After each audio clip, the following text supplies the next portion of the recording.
Europe 1, bonjour.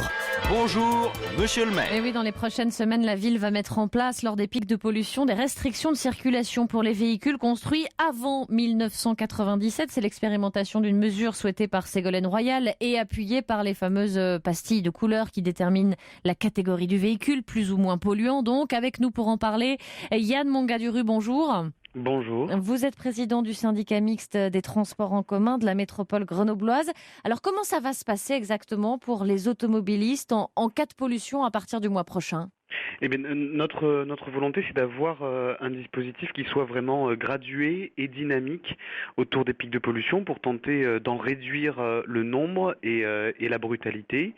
Nous travaillons sur l'amélioration de l'information du public à travers la diffusion de la qualité de l'air dans les bulletins météo de tous les médias locaux et l'articulation entre des mesures de modération de circulation et de vitesse et des mesures tarifaires pour inciter à faire l'usage d'autres modes de déplacement que celui de la voiture individuelle. Et nous souhaitons travailler avec tous les partenaires, l'État, les autres collectivités territoriales du bassin d'Air pour avoir une pleine articulation de ces mesures. Vous êtes persuadé que les Grenoblois sont prêts à jouer le jeu ? Ces pastilles de couleur, elles sont facultatives. Il va falloir quand même les inciter, les pousser un peu, non ?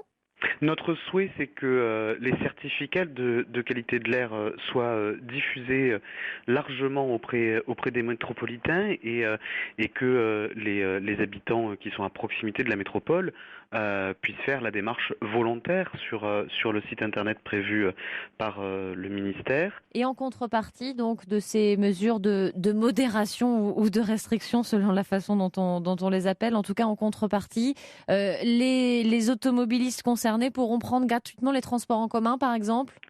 La volonté, c'est effectivement qu'à un premier seuil de polluants, nous puissions avoir des simples modérations de vitesse et des messages pour appeler chacun à la civilité, et que en fonction des différents seuils, il puisse y avoir une première modération de circulation sur les véhicules les plus âgés, ceux qui ont plus de 20 ans d'âge, avec une mesure tarifaire coordonnée de tous les réseaux de transport en commun du bassin d'Air, donc en allant au-delà de la métropole grenobloise et en faisant le pari d'un ticket à la journée qui permettrait de librement circuler, y compris dans le train. Et c'est là une grande satisfaction que de voir les autres collectivités territoriales participer au dispositif. Et puis si les seuils de pollution continuent malheureusement à progresser, d'avoir des modérations plus importantes sur la circulation pour les véhicules 4, 5 et 6, avec une gratuité à ce moment-là des transports en commun. Voilà, des mesures donc progressives en cas de pic de pollution, expérimentation dans les prochaines semaines. Merci beaucoup